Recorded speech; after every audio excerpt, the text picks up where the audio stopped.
Hi guys, and welcome to another car review. This time I've got the 2020 Honda Jazz. This is the brand new 4th generation car. Why have I got the bonnet open, you're wondering? Has it broken down? Don't be ridiculous. This is a Honda. They never break down. I should know. I've owned several of them. The reason I've got the engine open is because you're probably looking at the car and you're probably thinking, oh, it's just another update. They've just restyled it a little bit. It still looks the same. The silhouette is the same. In fact, the practicality and the special features, as we'll look at when we get inside, are still the same on the car. So people that are loyal to the Honda Jazz, and the Jazz does have a lot of loyal owners, won't be disappointed with this car. But where they might be surprised is the technology that lives under the bonnet here, and that's why I've got this open. Because yes, this does have a 1.5 litre petrol engine, 4-cylinder engine, about 100 brake horsepower, but in fact this is a hybrid car.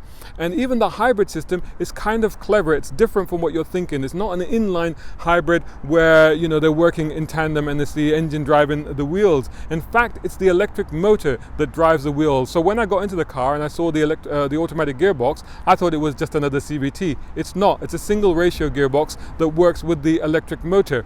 Now, how this car actually works, it's like a range extender. So the engine is there to basically run to charge the batteries that then drive the motor. So at lower speeds and around town, it actually drives like an electric car.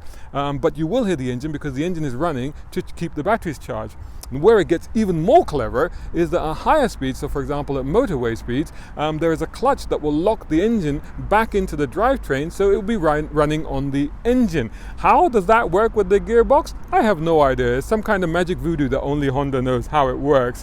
So this is a very, very clever car. The motor is about 108 brake horsepower. They have about 190 pounds-foot of torque. It'll reach about 108 miles per hour, and it will do 0 to 62 miles per hour acceleration in about 9.5 seconds. They're quoting a combined miles per gallon figure of 60 plus miles per gallon. And of course the emissions are way, way down on this car compared to the previous car. Prices for these start from just under £19,000 and they go up to £22,000 for this car, which of course is the top spec EX model. Now, as you can see, it is a very familiar car if you are familiar with Honda Jazzes. And it retains the same shape and the same basic silhouette with a few differences, like for example here at the front. But the main thing about the car is that, of course, it is incredibly practical and clever. Have they retained all of that? Well, we're going to get into that. Before we do that, make sure that you're subscribing to youtube.com/browncarguy. Make sure you follow me on all the social media channels. Just search for my hashtag. It's on my hat, which is #browncarguy. And of course, subscribe to browncarguy.com. If you enjoy my content, you can also sponsor it at patreon.com/Shazad Sheikh. I'll tell you more about that at the end of the video. Cool, let's get into this.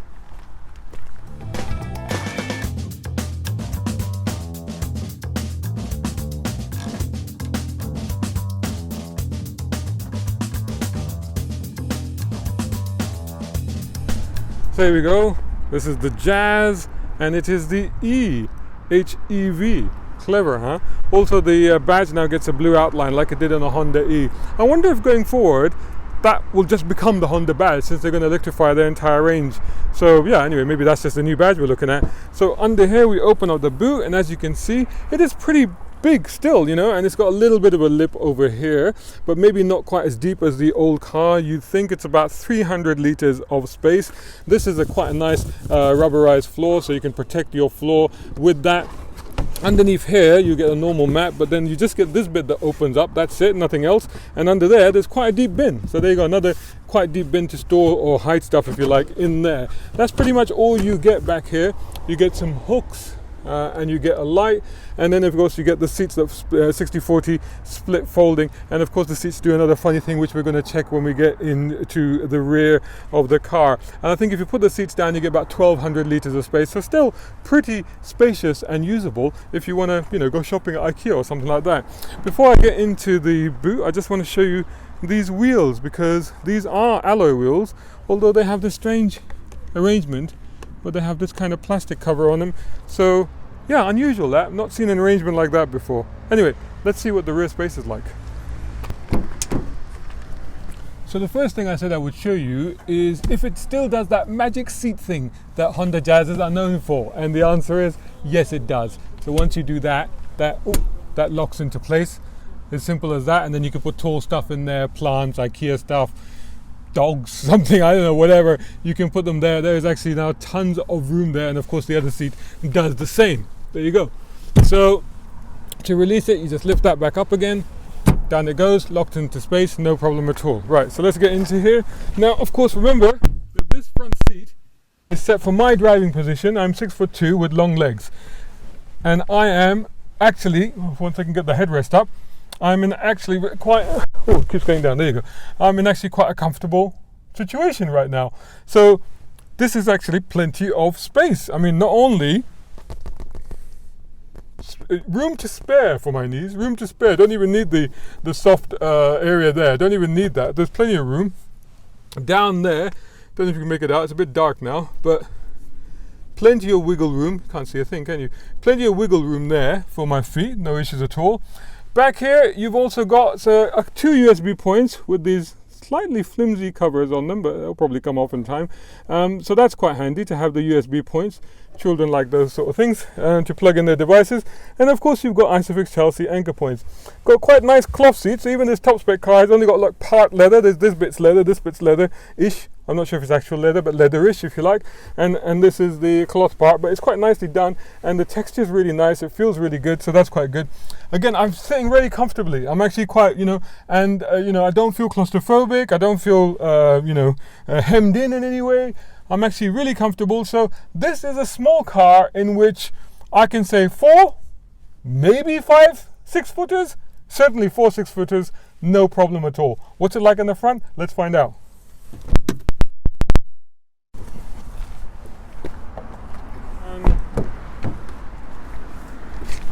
Right, so here we are in the front of the new Honda Jazz, and of course if you thought, oh, look at that, the little Honda sign greets me, and a bit of music as well. And if you thought the rear was spacious, the front, I mean, my legs are literally stretched out here. I've got loads of room for my legs. This, of course, is reach and rake adjustable. Look at that graphic that comes up. Now, the first thing to look at is you're probably thinking of that and thinking, what's all this dead space? Why have they got such a small screen and all the dead space around it?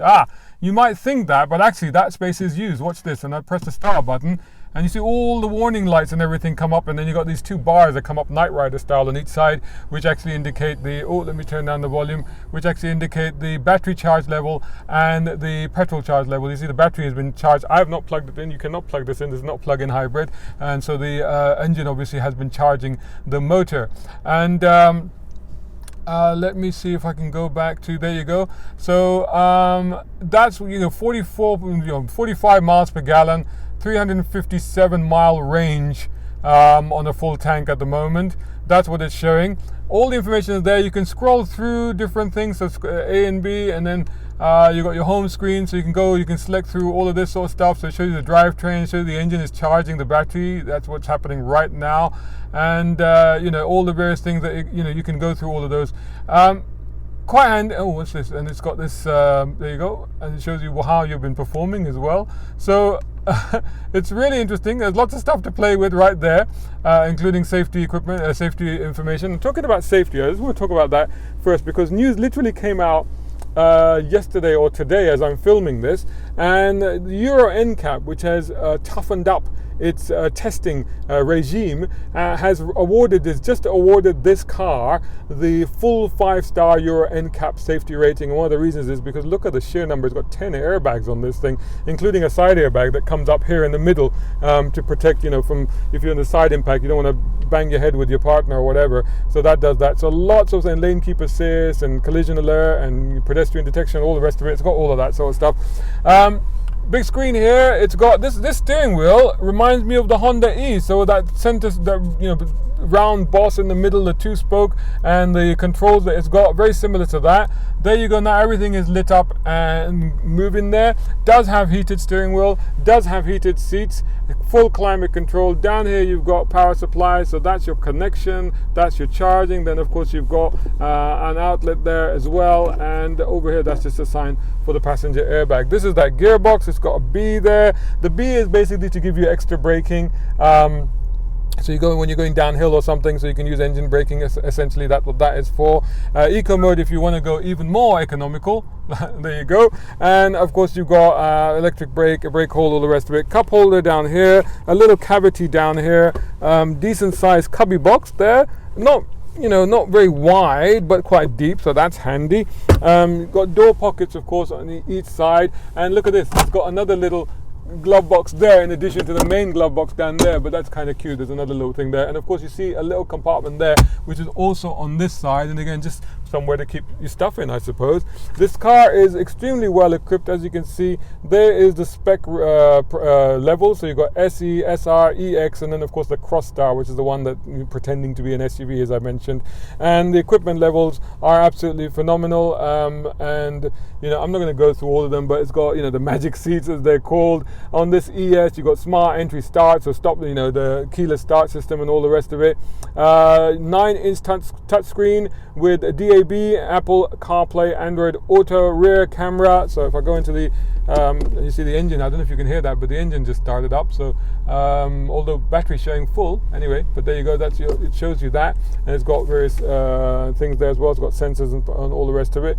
So nice. Again, that same trim is carried through into the front, and really and the other thing I've noticed is that in addition to that additional skylight that it's got there, so it's got this very steeply raked windscreen, but then you get this pillar there and that pillar there, and you might think, well, that's obstructing your view, but actually it's quite thin, so you don't really notice it at all. It's a little bit MPV like. You remember MPV people carriers? It's a bit like that, because you've got this sort of flat table now right in front of you, so it feels like the windscreen is going off a long way, but actually you get used to it. It's not really a problem, and the pillars don't seem to be too fat, so they don't seem to obscure too much, so it's not really a problem. So anyway, we'll find out more about that as we get to the drive segment, and we need to do that next. But really, sitting in here, it feels like a Honda Jazz. It's like a Honda Jazz, and that is to say, it's all good. So here we go. We are actually going to start this drive in a motorway environment unusually. Let's do that, because I wanted to see what it would be like on the motorway at speed. Of course, at speed. Now, I've tried to figure out how this car works in terms of how the engine and the battery and the motor configuration actually works. And it seems that up to about 12 miles per hour or so, it's running as a pure electric. So it's just the batteries driving the motor, driving the wheels. After that, it's running as a hybrid, but a strange sort of hybrid where the petrol engine is driving the motor, which is driving the wheels. So for some reason it's connected that way. And then now, when we're at motorway speed, so above about 30-35 miles per hour, then it switches into a pure internal combustion engine. So then the engine is driving the wheels, and that's what should be happening right now that we're at motorway sort of speeds. Now, motorway speeds, very smooth, very refined, very little wind noise, hardly any road roar, very smooth. It does have active cruise control, lane keep assist. I'm not using it at the moment because this is a short run, and also because I know these systems work very well. I've tried them before in the Honda E, pretty much the same system, so you can go back and check that review. Although I don't think I tried it in that one either, but they work. Trust me. And these new systems are very smooth. There's none of that jerkiness that used to exist in them before. And you see the wobble there? It's just detected that I maybe slightly miscalculated the lines on the ground, and so that was just the lane keep assist telling me that to make sure that I'm staying in lane. So let's build up the speed a little bit, and because we're coming up to a slower section now, but runs really smoothly, very refined. This is a great little car. So until now, I have mostly driven this car around town. And one of the things that's becoming apparent from this is that not only is this a great car to run around town, but it's also very economical. I mean, the motorway run, the current miles per gallon is 47.1, 63.9 previously with just the motorway bits. And I think that I have, on average, I've done over the time I've had it, just 49 point something, 49.3 miles per gallon. So very, very economical, and of course you know that the emissions are very good. So this is a car that actually works both in town and on a longer run like this, because it feels like a mature car. It's got the mature car features, big car features, such as cruise control, all the rest of it, but also it feels like a mature car. It feels refined and very easy to drive on these environments, very relaxing, not a problem. No movement on the steering or anything like that, no buffeting or nothing severe like that. So I should imagine that this would be a great car to drive between, on long motorway runs and stuff like that. So now we're going to head more into towny sort of driving, and that should be interesting. So going back to what I was saying earlier about trying to understand how this car behaves. So the weird thing that you got, now the good thing about this car, Lois, is it's clever. I would call it hybrid 2.0, the next generation of hybrid. And one of the good things though is that there's no relearning to do. So if you're a little bit concerned that, oh, do I have to relearn how to drive? Are there techniques that I will have to learn? Is it all a little bit intimidating? No, there's none of that, because it just purely, completely drives like an ordinary car. And as you'll see just now, this feels like an automatic gearbox. In fact, it definitely feels like a CVT in terms of the sound it makes. Now, the other interesting thing, the only thing that you will find a little bit weird and unusual is the engine noise's correlation to the speed that you might be doing or the throttle inputs that you might be putting in, because normally you expect the engine sound, like now, I put my foot down and the engine noise goes up. At lower speeds, what you'll find at town, when it's not actually using the engine to drive the car, then it may be using the engine to charge the battery. So what might happen is that although you're not going very quickly and you're thinking, why is the engine making that noise? Because the engine is running, because it's actually charging the battery. So that's what's actually going on. So the car itself, I just drove it on a very bumpy road. I'm going to be heading back there. And very, very bumpy. Like, I know that road to really upset a lot of cars. And this car, again, that big car feel, that big car refinement in this little car means that actually it was unperturbed by any of that. And I was unperturbed by any of that. I felt it. I could certainly feel it, because that road is really bad, but not an issue in the slightest sense. Very composed for a small car. Very, very well done. Brilliant. And here, now we're on this small road. Now, one of the things, I've driven a lot of Jazzes before, and we had a Mark 1 Jazz in the family as well. And one of the things I remember about it is it was a huge fun to drive. That was a manual, of course, but, you know, a direct steering.